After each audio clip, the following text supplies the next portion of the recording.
What's up guys? So today's video is going to be a little bit different. Today we're going to be playing a game called We're Not Really Strangers. So this is a card game that I got this week. I got sucked into an Instagram ad. I bought it and I really like it. Basically what it is it's a card game that's all about creating deeper connections with people and asking really introspective questions. And I am a strong believer that if you ask the right questions, you can find something in common with anybody. And so the way this game works is there's 3 different levels. So there's a bunch of cards for level 1, which is all about perception. So this is about finding out how somebody perceives you. Level 2 is all about connection. So you're asking deep questions. And then level 3 is all about reflection and asking the person what they learned about you. So at the end of the video, if you make it that far, I'd really appreciate it if you guys could leave some comments below and let me know the answers to some of the questions that I'll ask you at the end of the video. But the way we're going to start off is I jumped on my Instagram story and I asked you guys a bunch of questions about how you perceive me, and you guys gave your answers, and I'm gonna tell you what the correct answer to these questions are. So the first question was, what subject do you think I thrived at in school, and did I fail any? Here are some of the responses that I got. Photography or something arty, failed maths, English, literature, language, thrived in math, perhaps failed in chemistry class, thrived at music, failed at math, and everybody thinks I failed at math. Thrived in English, failed maybe mathematics. Thrived at art and sports, you failed. Man, people really have no faith in me being good at math. Thrived in English, you did not fail at any subjects. Thank you for your faith in me. Thrived at English, absolutely failed at math, and I still do at nearly 30. I think you thrived in social studies and literature, maybe failed at mathematics. Again, all right. I'm gonna be real with you guys. You were all right. I failed at math. Me and math, not friends up until this day. And I was really good at English. I was good at psychology. I was okay at science. But yeah, math, we were not friends. What do you think is the hardest part of what I do for a living? This is what you guys said. Inconsistent income. That's actually really true. The way that my job works is I get paid from sponsors. So when somebody jumps on and sponsors my videos, that's how I make a living. It used to be I made money from the ads that run on the YouTube videos. Nowadays, I don't really make much money from those. So I'm always waiting for the right sponsors to come on board. I still shut down probably 80% of the people who hit me up to advertise on these videos because they just don't fit. Dealing with trolls, finding the balance between privacy, coming up with new content, editing videos while caring for children, content, subject, and titles to attract viewers. You are on the money with titles. I am terrible with titles. I wish I could find somebody to just take over for me and help me with titles. Having people in your business for sure. The editing part of the video, we know photography is your passion, but editing is very time consuming. All of those were right. If you would have asked me a couple of years ago what the hardest part was, I would have definitely said editing, because I used to be up until like 2, 3 in the morning editing these videos. It was crazy. And then the business side. But if you were asked me today, I would definitely say dealing with trolls, dealing with people making up lies and creating rumors. And sometimes I'll meet people in real life, people that I don't even know have watched my channel. And then I'll find out that they've heard just completely false stories about me and they've thought that it was fact. And it's just really hard having to go through the process of essentially having to prove myself to people. It's still something that I deal with to this day. And yeah, that's definitely been the hardest part of what I do. You think I was popular in school? I feel like these are gonna be interesting answers.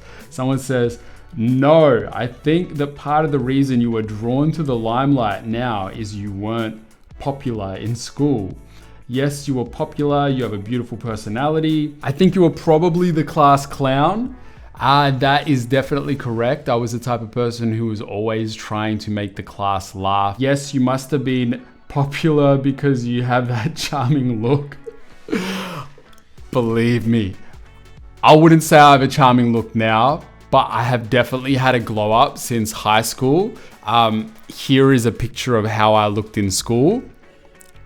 I've come a long way, guys. You were in the middle, someone said. No, you seem like the quieter, shy type. Another person thought I was a shy type. Yes, because you love chatting. Not really, you kept to yourself. No, you were bullied. No, you don't even let anyone know when your birthday is.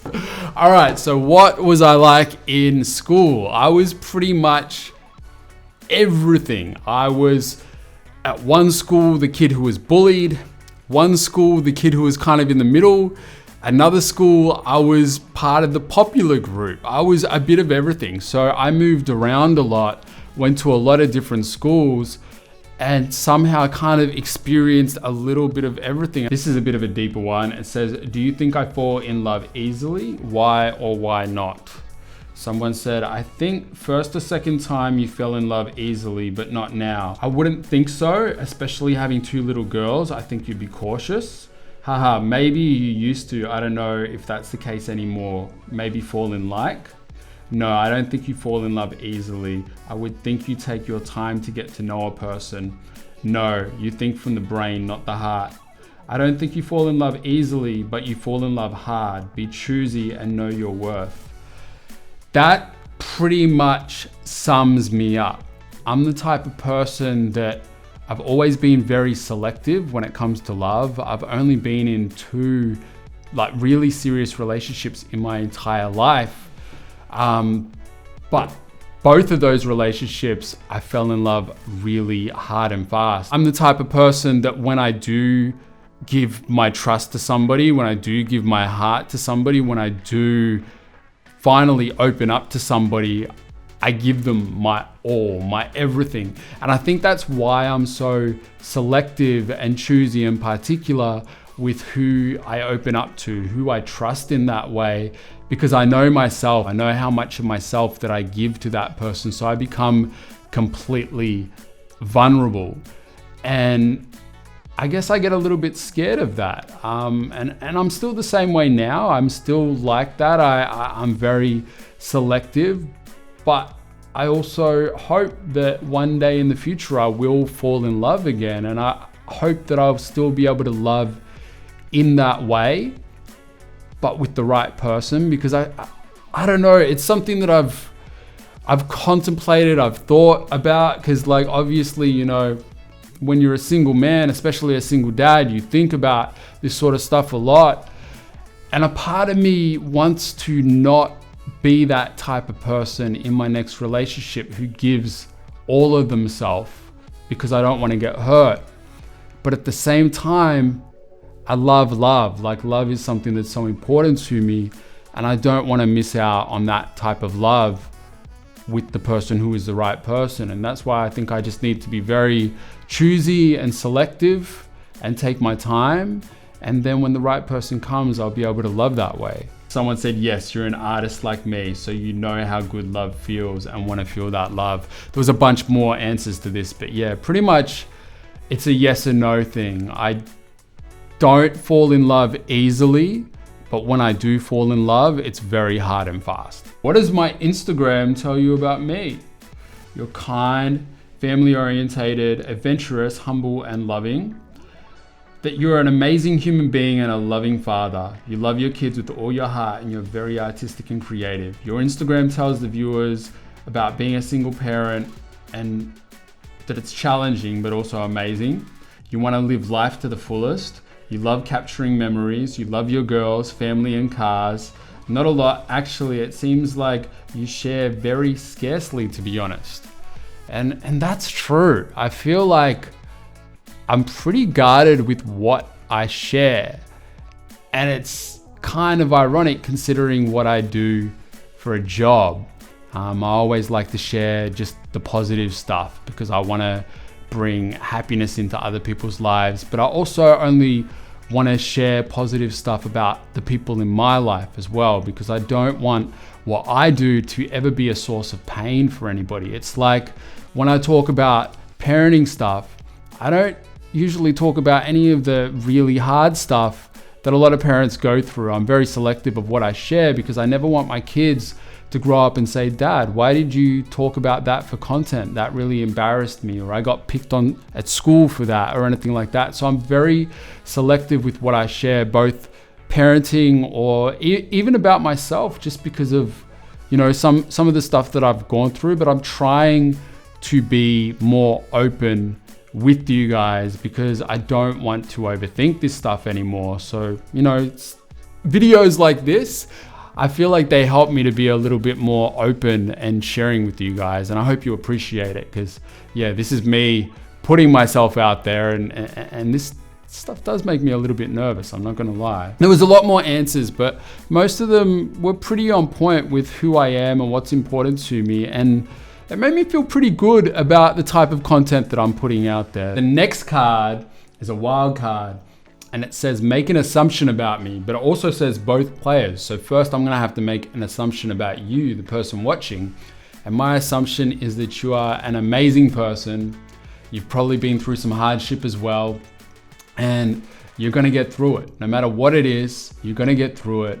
And God has put whatever challenge is in your way for a reason. And one day you're gonna be able to help somebody else through that same struggle. That's my assumption about you. Now let's hear some of your assumptions about me. I'm a hardworking guy. That's true. You dye your hair. I definitely don't dye my hair. I am a natural blonde, but funnily enough, I do have much darker eyebrows than the rest of my hair, and it's always been like that ever since I was a kid. You'll never give up Coke. You know me way too well. I keep trying, but it keeps sucking me back in. I was doing the sugar-free Coke for a little while, and then I did some research and found out that's actually worse for you than the normal Coke. So, yeah, I'm self-conscious. Yes, that is true. You want to settle down again, but there's a fear. Sorry if that's an overstep. No, that's actually true. You are a snob. That could not be more wrong. I'm that person that you can't take anywhere because I'm always chatting to somebody new. I will chat to pretty much anybody who talks to me. And I think any subscriber who has ever met me will be able to attest to that, because I end up talking to you guys for ages when I meet you because I'm always so excited to hear your stories as well, considering you guys know so much about me. You don't like chili. I'm not a big fan of chili. I mean, I'll eat stuff with chili in it, but it's definitely not my preference. You're more introverted. I'm definitely a lot more introverted than most people expect. You're conceited. You smoke. No, I definitely don't smoke, but I did smoke from when I was 13 until I was 20. I started way too young, and it was a terrible habit that I'm glad that I gave up. You trust easily. This used to be the case, but as I've gotten older, my trust is definitely a lot harder to gain, and I'm very cautious of who I give that trust to these days. I sleep with socks on. That is definitely not true. I hate feeling restricted when I'm in bed, so I couldn't sleep with socks on. You're an overthinker. This is definitely true. I'm always thinking a million things at once. Personality-wise, you are a copy of your father. This is true. What reality show do you think I'm most likely to binge watch?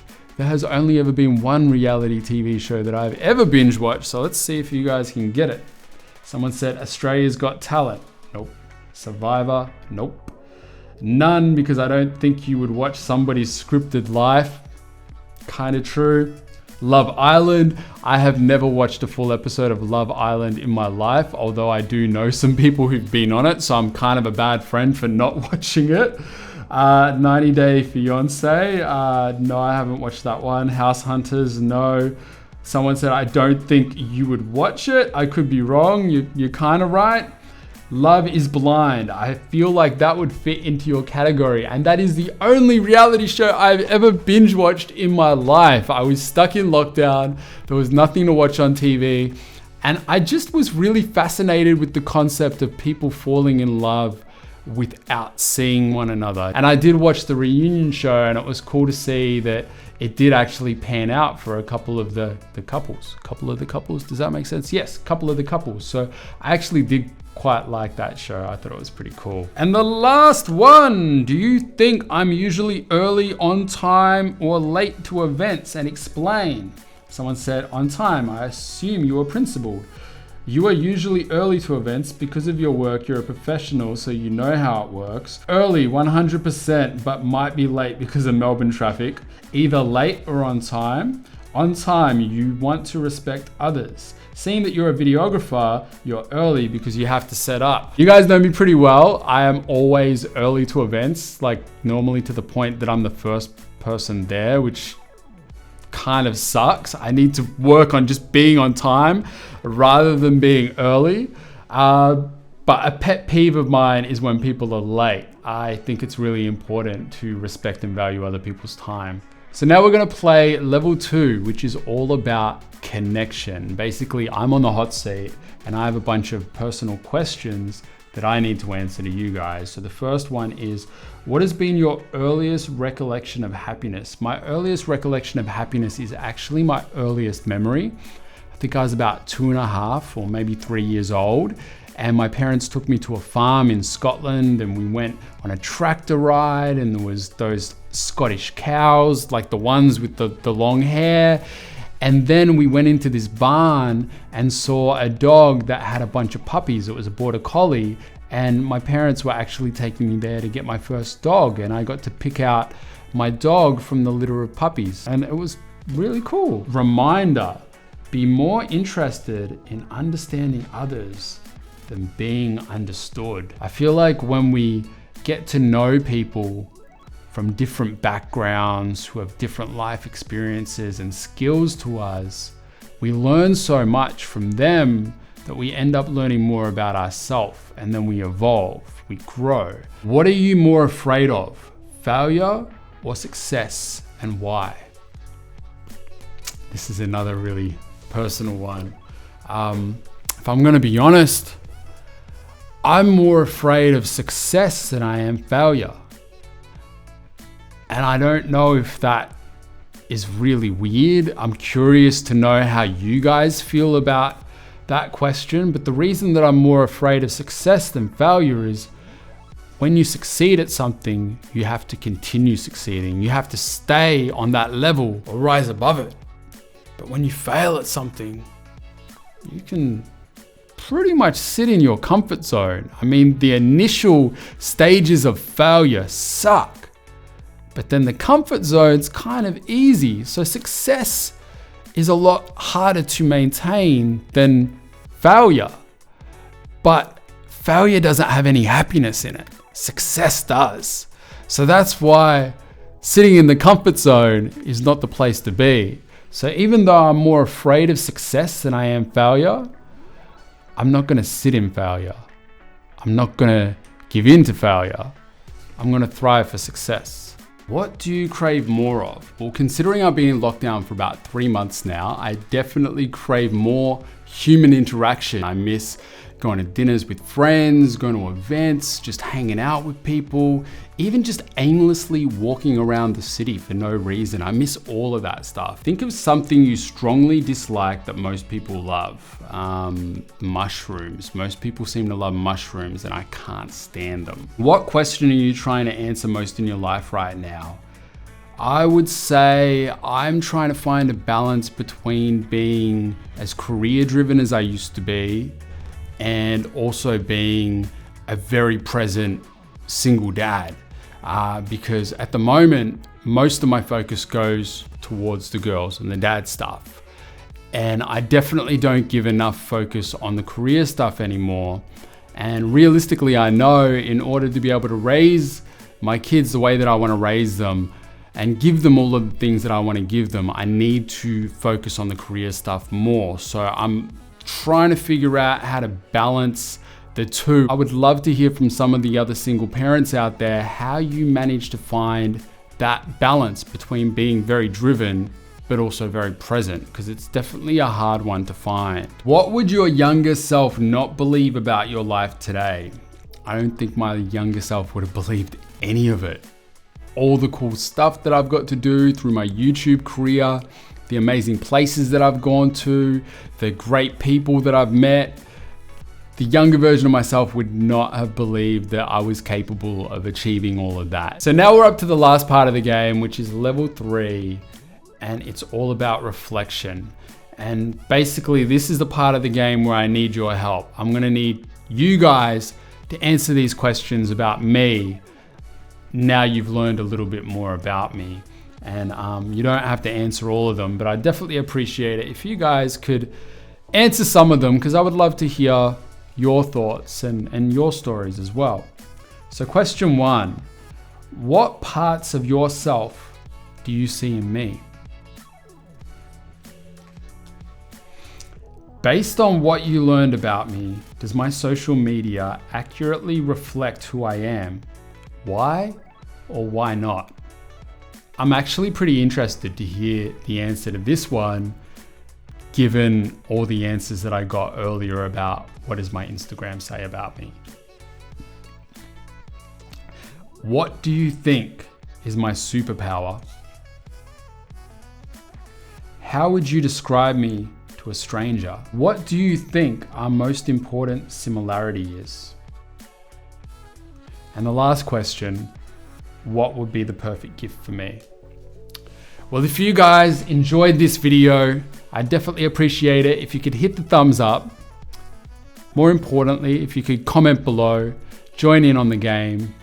And thanks so much for hanging out with me and letting me just talk. I don't know, it's kind of therapeutic to just be really open and raw with you guys.